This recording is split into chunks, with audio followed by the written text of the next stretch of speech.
Olá, meus amigos, boa tarde a todos, sejam bem-vindos a mais um Evangelho no Lar, promovido pela nossa Casa de Oração Prozebem. Mais uma vez, agradeço a presença de todos que estão aí no chat acompanhando o Evangelho. Como é bom contar com a presença de vocês aqui. Hoje vamos estudar um tema muito legal. Está no capítulo 18, chamado Muitos são os chamados e poucos os escolhidos. E a gente vai dar uma lida nos itens 3, 4 e 5, que fala sobre a porta estreita. Eita, qual será que é a porta estreita? Qual será que é a porta larga, não é verdade? Vamos descobrir o que é que o mestre fala para a gente sobre esse tema. Mas para a gente começar, vamos para a nossa mensagem inicial, né? Que está no livro Caminho, Verdade e Vida, do Emmanuel, do Espírito Emmanuel, no capítulo 7, chamado Tudo Novo. Começa assim: Assim é que, se alguém está em Cristo, nova criatura é. As coisas velhas já passaram, eis que tudo se faz novo. Paulo. Segunda Epístola aos Coríntios, capítulo 5, versículo 17. É muito comum observarmos crentes inquietos, utilizando recursos sagrados da oração para que se perpetuem situações injustificáveis, tão só porque envolvem certas vantagens imediatas para as suas preocupações egoísticas. Semelhante atitude mental constitui resolução muito grave. Cristo ensinou a paciência e a tolerância, mas nunca determinou que seus discípulos estabelecessem acordo com os erros que infelicitam o mundo.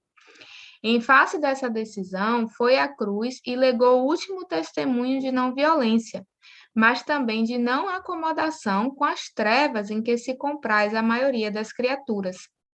Não se engane o crente acerca do caminho que lhe compete. Em Cristo,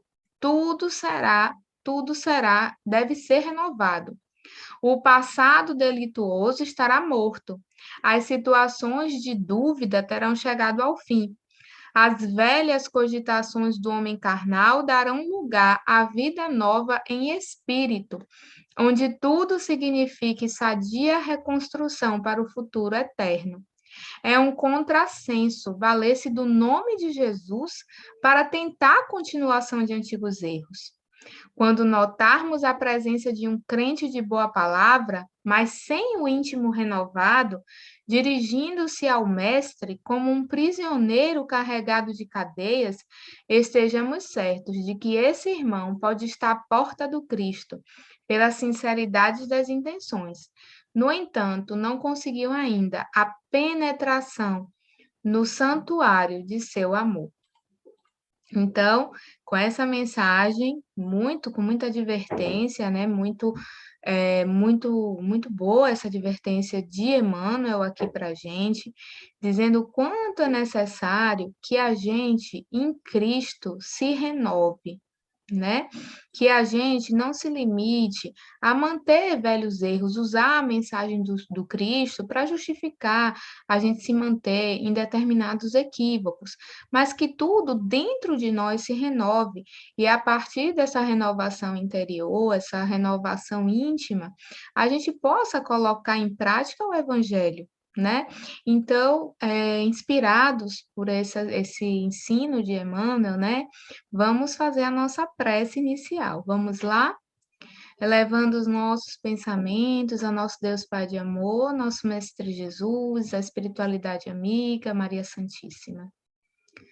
Senhor Jesus, Divino Mestre amado e amigo, nós te agradecemos, Senhor, a oportunidade que hoje temos de nos reunirmos para refletir um pouco sobre a luz trazida pelo seu Evangelho para o nosso espírito, para os nossos corações. Como é maravilhoso, Mestre, termos a oportunidade de ler, de meditar o teu Evangelho, meditar sobre a mensagem divina, à luz da nossa amada doutrina espírita, para que possamos, através desse conhecimento, Jesus, melhorarmos. Que esse conhecimento que o Senhor nos traz, que a doutrina nos traz, possa encontrar em nós, em nossos corações, terrenos férteis para frutificar, para multiplicar, para crescer. que possamos, Senhor, aos pouquinhos, com o teu cuidado, com o teu auxílio dos teus benfeitores amigos que nos auxiliam, caminhar para Deus, para nosso Pai, para esse reino de amor e felicidade que o Senhor tanto fala para nós. Então, Mestre amado e querido, que o Senhor possa se fazer presente no Evangelho desta tarde de hoje, mas não só dessa tarde, mas de toda a nossa vida, Senhor. Que o Senhor se faça presente, que o Senhor seja a luz que guia os nossos caminhos. Fica conosco, Mestre amado, hoje e sempre, que assim seja. Bom, vamos começar, né, a leitura dessa passagem aqui do Evangelho, como eu disse a vocês, capítulo 18. Muitos são chamados e poucos os escolhidos. Vamos lá para o item 3, tá? A partir do item 3, que vai falar aí sobre a porta estreita. Que será que Jesus quis falar com essa porta estreita? O que será que a doutrina nos traz sobre essa passagem do Evangelho? Vamos dar uma lida aqui no Evangelho, primeiro com um trechinho aqui do Evangelho de São Mateus, capítulo 7, versículos 13 e 14, que diz assim: Entrem pela porta estreita, pois a porta da perdição é larga, e o caminho que a ela conduz é espaçoso, e há muitos que por ela entram. Como é pequena a porta da vida, como o caminho que conduz a essa porta é estreito, e como há poucos que a encontram. Aí nós vamos seguir para o Evangelho de São Lucas, no capítulo 13, versículos 23 a 30, que diz assim: Alguém da multidão perguntou a Jesus: Senhor, são poucos os que se salvam? E ele respondeu: Vocês devem se esforçar para entrar pela porta estreita, pois eu asseguro que muitos tentarão entrar por ela e não conseguirão. E depois que o pai de família entrar e fechar a porta, vocês, tendo ficado do lado de fora, irão bater a porta dizendo: Senhor, abra a porta para nós. E ele responderá: Eu não sei de onde vocês são. Então começarão a dizer: Comemos e bebemos na sua presença, recebemos seus ensinamentos em nossas praças públicas. E ele responderá: Não sei de onde são. Afastem-se de mim, todos vocês que cometem atos de injustiça. Quando virem Abraão, Isaque, Jacó e todos os profetas no reino de Deus, e vocês ficarem excluídos, haverá choro e ranger de dentes. Virão do Oriente e do Ocidente, do Sul e do Norte, muitos os que terão lugar na festa do reino de Deus. Então, aqueles que foram os últimos serão os primeiros, e os que foram os primeiros serão os últimos. E aí, além dessa passagem, dessas duas passagens do Evangelho, a gente pode se perguntar o que é que a doutrina espírita esclarece sobre essa passagem, né? Então, quando a gente faz a leitura do Evangelho, a doutrina, né, ela nos esclarece que justamente essa porta estreita é aquela porta que nos conduz a esse reino dos céus, que Jesus tanto fala para a gente. A porta do mundo, gente, é a porta mais larga. Por quê? Porque é o mais fácil da gente se entregar. É aquela porta que faz com que a gente se entregue, né, aos nossos erros, aos vícios, aos desequilíbrios, né, aos nossos equívocos. Então, quando São Mateus traz essa primeira parte aqui para a gente, né, falando sobre a porta da perdição, falando sobre a porta estreita, o que é que ele quer dizer? Ele diz aqui que a porta da perdição, ela é uma porta larga, né? E o caminho que ela conduz é espaçoso, e que muitos entram por essa porta, né? Mostrando para a gente a condição realmente ainda da humanidade, né? Em que nós vivemos. Por quê? Nós ainda estamos no mundo de expiações e de provas. Então, a maioria de nós nós preferimos nos entregar aos caminhos das paixões, dos vícios, né? O mundo que a gente vive, ele ainda, né, gente, nos oferece facilmente situações que nos aproximem dessa porta mais larga, a porta do materialismo. É claro que não é tudo, a gente não pode generalizar, né? A gente sabe que com a internet, com tudo isso, com essa revolução aí da tecnologia, redes sociais e tal, nós temos muito mais acesso a tudo aquilo que nos aproxima da matéria, das paixões, do vício, comparado às coisas que falam, né, que tocam ao espírito. Então, o que é que isso quer dizer? Quer dizer que a porta larga, esse acesso às coisas do mundo, para que a gente seja conduzido aí para os equívocos, para os erros, enfim, a gente vai ter muitas oportunidades, muitas, muitas, a todo tempo. Só o que é que nos cabe nesse momento? É nos isolar, é nos afastar? Não. O que cabe a gente é ficar atento, é ficar vigilante, para não deixar que essas coisas, né, que nos aproximam da matéria e faz com que a gente se distancie do Espírito de Deus, a gente tem que estar atento para que isso não tome conta. Porque quando a gente lê aqui o Evangelho, ele diz assim: como é pequena a porta da vida, como o caminho que conduz essa porta é estreito e como há poucos que a encontram. Isso é verdade, porque quantos de nós na Terra verdadeiramente procuramos essas coisas do Espírito, esses tesouros espirituais?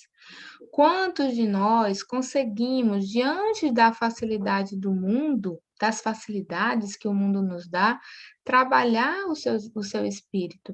Existem essas pessoas? Claro que existem, mas ainda são poucos. É por isso que ele diz aqui, né? A porta é estreita, como há poucos que a encontram. Por isso que ele fala isso, a quantidade de pessoas que renunciam, buscam renunciar a essas questões do mundo, da matéria, eh, dos vícios, das paixões, né? Tudo isso que nos prende ao mundo físico, às coisas aqui da Terra, as pessoas que fazem essa renúncia, esse sacrifício para viver realmente já as coisas do Espírito ainda são muito poucas, infelizmente, né? Mas tem algo aí que a gente precisa meditar, porque, como eu digo, a gente precisa trazer tudo isso para a nossa vida. Então, o que é que a gente precisa meditar aqui? Será que essa porta, minha gente, que leva para a salvação, ela vai ser para sempre, ela vai ser para sempre uma porta estreita, né? Porque ele diz assim: tem a porta larga e a porta estreita. E aí a gente sabe que para a gente vivenciar as coisas do Espírito, para que as coisas do Espírito sejam maiores que as coisas da matéria, a gente precisa renunciar, a gente precisa abrir mão de interesses pessoais, abrir mão, né, de muita coisa. E aí a gente pode se perguntar, isso vai exigir muito sacrifício inicialmente da gente, não vai? Mas e isso torna a porta estreita, como o próprio mestre falou. Mas será que essa porta ela vai ficar sempre assim, sempre estreita? Será que quando a gente progride, né, espiritualmente, isso vai se tornando mais fácil e essa porta vai ficando, essa porta para o céu, para o reino angélico, para a felicidade, ela vai continuar assim sendo estreita, exigindo tantas renúncias e sacrifícios? E aí a gente começa a perceber que não. Essa porta, ela ainda é estreita por conta das nossas imperfeições, por conta da nossa que ainda somos pequenos espiritualmente, né? Ainda é difícil para nós, para todos nós, praticar os ensinamentos trazidos por Jesus. Esse amor, essa caridade, essa entrega plena, essa benevolência, indulgência e tantas outras virtudes de forma incondicional. Então, praticar o evangelho, né, ainda exige de nós muito esforço, para que o nosso coração, né, possa se trabalhar, para que a gente possa diminuir as nossas imperfeições, o nosso orgulho, o nosso egoísmo. Então, isso exige muito ainda da gente, porque ainda somos muito pequenos espiritualmente. Mas é claro que nós vamos evoluir. Todos nós, gente, aquele irmão que você diz, meu Deus do céu, esse não tem jeito, Bruno. Esse aqui, ó, eu entrego a Jesus, porque não dá. Esse irmão vai ser perfeito também, porque somos todos destinados a isso, a essa perfeição, a essa felicidade que Jesus tanto fala para gente. Então, vamos sim, todos vamos evoluir, né? E à medida que nós vamos nos espiritualizando, vivendo o evangelho, praticando o bem, o amor, a caridade, tudo isso, todas essas virtudes que a gente conversa tanto, elas vão se tornar algo natural. Vai ser natural, que não vai exigir esforço, vai se tornar prazeroso viver o amor. E aí a porta para esse reino maravilhoso, né? Ela vai se alargando, porque a gente não precisa mais desse esforço que a gente faz hoje para vivenciar o evangelho. Tudo isso se torna algo muito natural em nossas vidas. E a partir de quando eu faço, né, essa reforma íntima, que eu realmente faço menos esforço para amar o meu irmão, que eu já amo de uma forma aí incondicional, eu perdoo de uma forma incondicional, eu auxilio os meus irmãos nos momentos difíceis de uma forma muito tranquila, né? Então, essa porta que antes era estreita, que causava na gente tanta, né? Ai, meu Deus, como é que eu vou perdoar aquela pessoa que me fez um mal? Vocês imaginem, será que Jesus, ele teve que se esforçar para perdoar ali os seus algozes? Claro que não. Jesus tinha muito amor, muita compaixão. Ele, em momento algum, se sentiu ofendido. O que é que o mestre faz? Ele ora para o Pai. Diz, Senhor, perdoa, eles não sabem o que estão fazendo, né? São pequenos, são crianças espirituais, não sabem os equívocos. Então, o mestre querido, amava, ele amava para mim, para ele não tinha esforço mais viver isso, porque ele já superou todas as barreiras das imperfeições. Ele é um espírito puro, ele é grande espiritualmente. Então, para o mestre, será que para o mestre era difícil, né? Perdoar, amar, né? Viver todas essas virtudes? Claro que não, ele era virtude em pessoa. Então, para o mestre, essa porta para essa felicidade já estava ali aberta, essa porta era larga já para ele, né?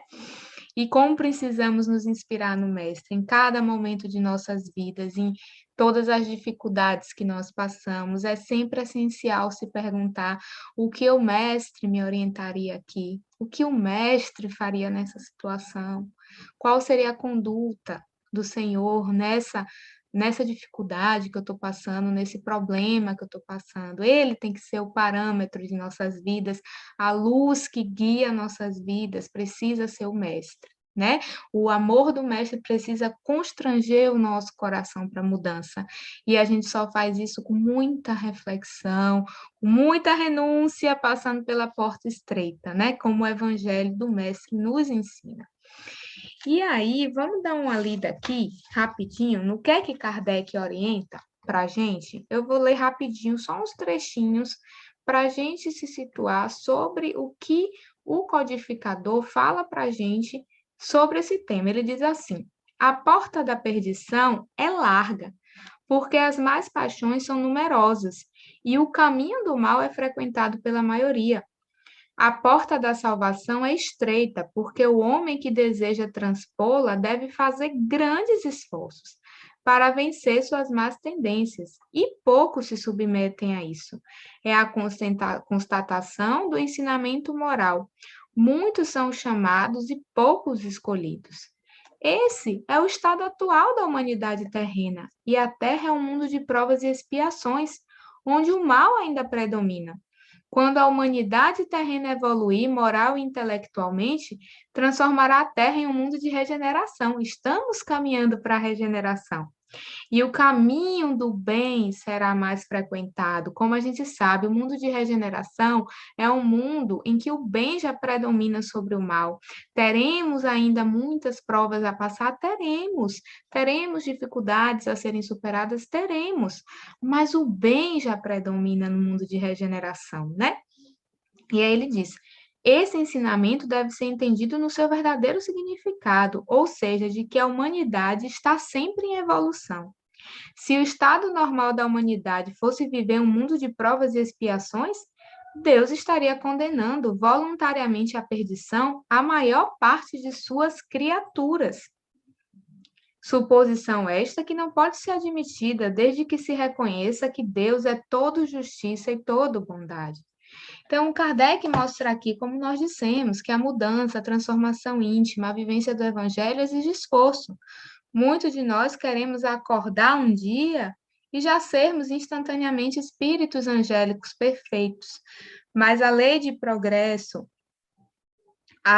essa lei natural de progresso, ela não dá saltos. É preciso esforço para se alcançar a perfeição. Jesus nunca chegou aqui e disse que seria fácil, porque ele mesmo, pelo que ele viveu, as dificuldades que ele viveu, ele nos alertou que muitos, os que seguiriam o seu evangelho, a sua mensagem, iriam sofrer, mostrando para a gente que mesmo com esses sofrimentos, essas dores, nós teríamos que perseverar no caminho do bem, porque só o mestre que pode nos conduzir é o Pai. Então, não adianta querer uma mudança instantânea, de uma hora para outra. É preciso esforço, renúncia, perseverança naquilo que Jesus nos propõe. Então, todos somos chamados, mas quantos de nós escolhemos o Pai? Será que eu ainda não escolho o mundo e os meus interesses? Essa reflexão é extremamente necessária, porque é somente com essa reflexão, meus amigos queridos, que nós vamos poder verificar onde ainda estamos errando e, a partir da identificação dos nossos erros, dos nossos equívocos, buscar uma postura de mudança, uma postura ativa de mudança. E aqui, né, no outro parágrafo, Kardec mostra que a Terra passará de mundo de expiações e de provas para mundo de regeneração. Já estamos nessa transição. E que se isso não acontecesse, se essa transição não acontecesse, o Pai, que é infinitamente justo e bom, estaria condenando o planeta, a humanidade, a viver eternamente em perdição. E se Deus é soberanamente justo e bom, isso não pode acontecer. Esse pensamento não é admitido. E para encerrar, no último parágrafo, ele diz, né, Kardec, a ideia de viver uma única existência faz o homem estar sempre em contradição consigo mesmo e com a justiça de Deus. Se a alma nada fez de ruim antes dessa vida, por que a humanidade mereceria uma sorte tão triste no presente e no futuro, tendo que viver num mundo de expiações como a Terra? Por que tantos entraves no caminho? Qual a necessidade de uma porta tão estreita, onde somente poucos conseguem transpor, se a sorte da alma está definitivamente fixada após a morte? Com o ensinamento de que a alma já viveu várias existências e de que existem diversos mundos habitados, o horizonte do homem se alarga e a luz ilumina os pontos menos esclarecidos da fé. O presente e o futuro tornam-se consequência do passado. Só assim podemos compreender toda a grandeza, toda a verdade, toda a sabedoria dos ensinos morais do Cristo. Ou seja, mostrando que, pelo conhecimento do Evangelho, da imortalidade da alma, da pluralidade das existências, nós podemos realmente compreender como que se opera a justiça divina. Se nós ainda não compreendemos isso, ainda não penetra o nosso coração, a gente precisa continuar se esforçando, estudando, para que esse conhecimento venha em algum momento e ele vai nos libertar e nos aproximar do Pai. Tá bom? Então vamos encerrar por aqui, né? Que já deu nosso tempo, vamos fazer a nossa prece. Senhor Jesus, Divino Mestre amado e amigo, nós te agradecemos pela mensagem maravilhosa do Evangelho da tarde de hoje, que possamos, Senhor, ter a coragem necessária para ainda passarmos por essa porta estreita, para que possamos fazer a nossa reforma íntima e assim, Senhor, caminhar para o Pai, para esse reino de amor e de paz que o Senhor tanto nos fala.